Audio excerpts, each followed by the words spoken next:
Hello friends, दोबारा फिर से आपका मेरे इस नए यूट्यूब चैनल पर मैं स्वागत करता हूँ। मैं हूँ आपको दोस्त विश्वदीप। गाइज, आज के इस वीडियो लेक्चर में हम देखने वाले हैं हड़प्पा संस्कृति के बारे में।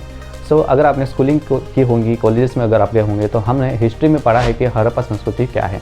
ऐसा हो ही नहीं सकता कि हड़प्पा संस्कृति का नाम आपके कानों पर आया ना हो। गाइज, हड़प्पा संस्कृति के बारे में पर्टिकुलरली हम इस वीडियो में ये देखने वाले कि हड़प्पा संस्कृति कैसे हमारे सामने आई, जब हमने हड़प्पा संस्कृति की खोज की, कैसे कैसे कौन कौन सी पर्सनैलिटीज़ का उनमें सहभाग रहा, कैसे कैसे स्टेप्स हम आगे बढ़े। ठीक है, वही हम आज इस वीडियो लेक्चर में मैं आपको बताने की कोशिश मैं करने वाला हूँ। गाइज, वीडियो बिना स्किप किए पूरी वीडियो देखिए। वीडियो बहुत ज़्यादा लंबी नहीं होगी, बहुत ही कम समय में मैं आपको समझाने की कोशिश करूँगा। गाइज, काफ़ी इंटरेस्टिंग वीडियो होने वाली है। और हाँ, वीडियो आगे बढ़ाने के पहले अगर आपने मेरे चैनल को सब्सक्राइब नहीं किया होगा तो प्लीज़ सब्सक्राइब कीजिए, एंड ऐसे ही वीडियो आपको पाने के लिए बेल आइकन पर क्लिक कीजिए। अगर आपको पसंद आता है तो लाइक कीजिए एंड शेयर कीजिए, एंड हाँ, कमेंट करने के लिए मत भूलिए। ठीक है, गाइज, हड़प्पा संस्कृति जो हमसे अब तक के अपरिचित थी, बट 18वीं सदी कुछ इंसिडेंट्स हुए, कुछ ऐसे इंसिडेंट्स हुए जिससे उस इंसिडेंट्स के कारण जो हड़प्पा जो संस्कृति, जो सभ्यता ज़मीन के नीचे लुप्त थी, वो हमारे सामने आई। तो हम स्टार्ट करते हैं एक छोटी सी कहानी से।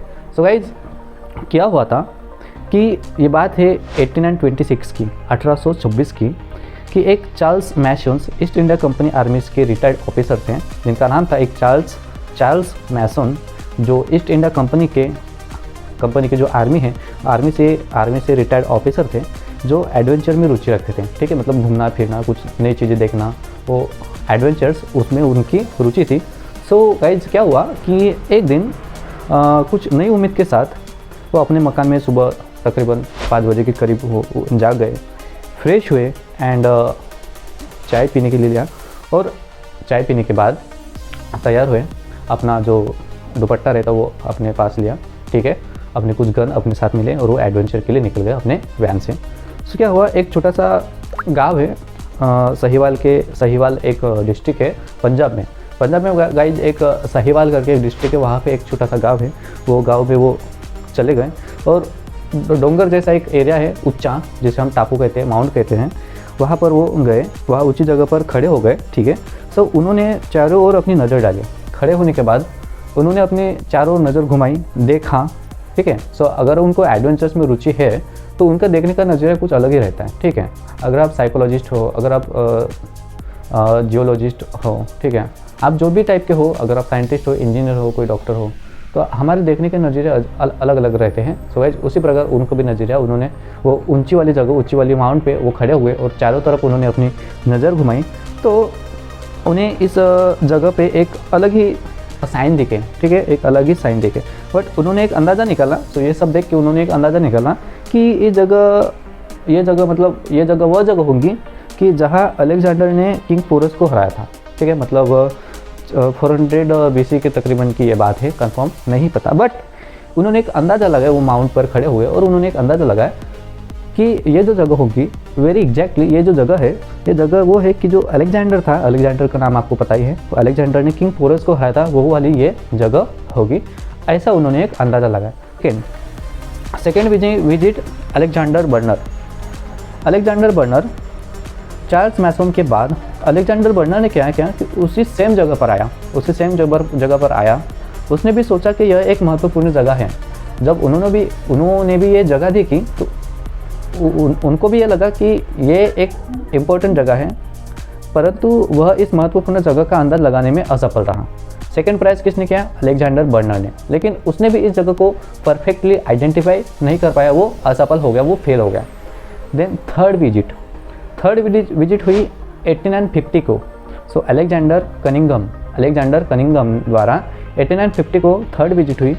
जब अलेक्जेंडर कनिंघम वो जगह पर पहुंचा, उसने देखा, उन्हें ऑब्जर्व किया वो जगह को, तब उसने भी क्या पाया कि जब अलेक्जेंडर कनिंघम, आपको पता हो कि ये एक मिलिट्री इंजीनियर था Alexander, and east India company का वो एक मिलिट्री इंजीनियर था।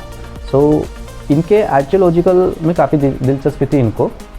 उन्होंने उसी सेम जगह पर कुछ खुदाई की और कुछ अवशेष प्राप्त किए, बट वो खुश नहीं हुआ।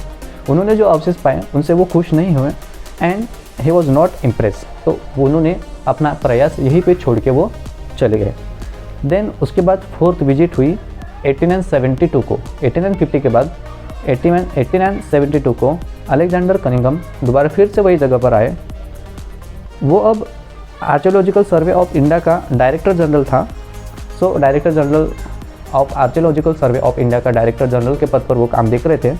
तो जब वो दोबारा इस जगह पर आए तो एकदम से वो निराश हो गए, क्योंकि वहाँ अब रेलवे लाइन्स का काम चल रहा था और वहाँ पे रेलवे लाइन का काम करने वाले जो कॉन्ट्रैक्टर थे उनके द्वारा वहाँ की जो सभ्यता की जो ईंटें थी, दीवारों की जो कुछ भी ईंटें खुदाई में जो निकली होंगी, उस ईंटों को निकाल के वो रेलवे की जो लाइन है वो उसका कंस्ट्रक्शन करने का काम वो कर रहे थे।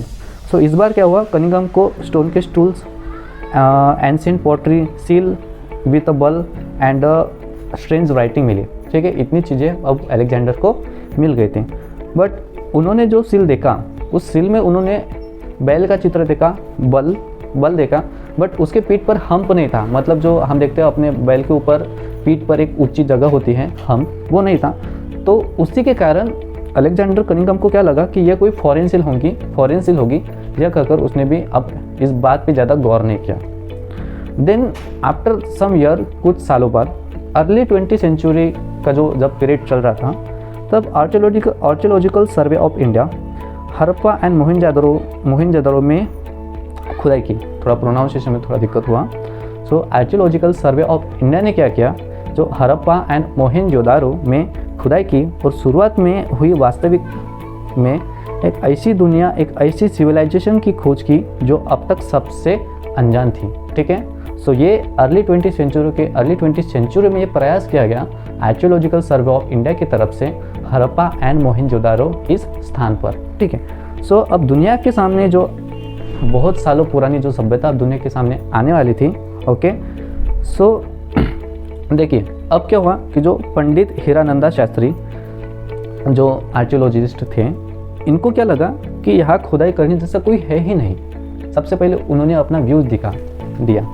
सेकेंड व्यूज़ तो ये दिया डॉक्टर भंडारकर ने, वो भी एक आर्कियोलॉजिस्ट है, फेमस आर्कियोलॉजिस्ट है, हिस्ट्री की किताबों में इनका नाम आता है। उनको भी ये लगा कि यह 200 से 250 या फिर 250 से 300 साल पुरानी सभ्यता हो ही नहीं सकती, ऐसा उन्होंने स्टार्टिंग में अंदाज़ा लगाया। ठीक है, ये दो व्यू हो गए हिस्टोरियंस के, आर्कियोलॉजिस्ट के। Okay, but then the site were eventually excavated. But उसके बाद क्या हुआ कि जैसे जैसे धीरे धीरे उस साइट में एग्जावेशन, खुदाई की गई, ठीक है, तब बहुत ही महत्वपूर्ण एंड इम्पोर्टेंट बातें सामने आती गई। सो क्या हुआ गाइज, 19 एंड 20 में सो अब आता है मोस्ट इम्पोर्टेंट पर्सनैलिटीज जिन्होंने बहुत ही इम्पोर्टेंट इस हड़प्पा संस्कृति को सामने लाने के लिए, इस दुनिया के सामने लाने के लिए महत्वपूर्ण काम किए। सबसे पहले 1920 में दयाराम साहनी जी के प्रयास से हड़प्पा एंड 1921 में R.D. Banerjee, that's mean Rakhaldas Banerjee के प्रयास से मोहनजोदड़ो। ठीक है, दयाराम साहनी हड़प्पा 1920 में एंड 1921 में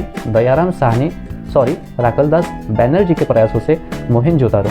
ये वो दोनों जगह दुनिया के सामने लाने का इनके द्वारा एक अच्छा खासा प्रयास किया गया। Then and almost after 1 century, that's mean 1826 के बाद डायरेक्टली 1924 में सर जॉन मार्शल द्वारा इस नई सभ्यता की नई डिस्कवरी की फॉर्मल अनाउंसमेंट कर दी गई। एंड इंडिया में सिविलाइजेशन की बिगिनिंग का जो नंबर है वो 2500 साल पुराना इंडिया में सिविलाइजेशन अस्तित्व में थी। हमें एक हिस्टोरिकल रिप्रेजेंटेशन मिल गया एंड इसके तहत हमारी एक नई पहचान दुनिया के सामने आ गई कि हमारी भी सभ्यता है, हमारा भी अस्तित्व हिस्ट्री में, इतिहास में हजारों साल पुराना हमारा भी अस्तित्व था। ये हमें एक रिप्रेजेंटेशन मिल गया। So guys, this is about all fact about the Indus valley civilizations, उसकी उत्खनन के बारे में, उसकी ओरिजिन के बारे में। तो हड़प्पा संस्कृति के बारे रिगार्डिंग और भी वीडियोज़, एक्चुअल में हड़प्पा संस्कृति क्या थी उसके बारे में मोर इन्फॉर्मेशन मैं नेक्स्ट वीडियो में आपके सामने लाने की मैं कोशिश करूँगा। सो गाइज, अब तक की आपको बताई हुई इन्फॉर्मेशन आपको कैसे लगी, प्लीज़ मुझे आप कमेंट सेक्शन में बताइए। वीडियो अच्छी लगी हो तो लाइक कीजिए, सब्सक्राइब कीजिए। So thank you so much guys, तब तक आप अपना ख्याल रखिए, मिलते हैं नेक्स्ट वीडियो में। Thank you so much.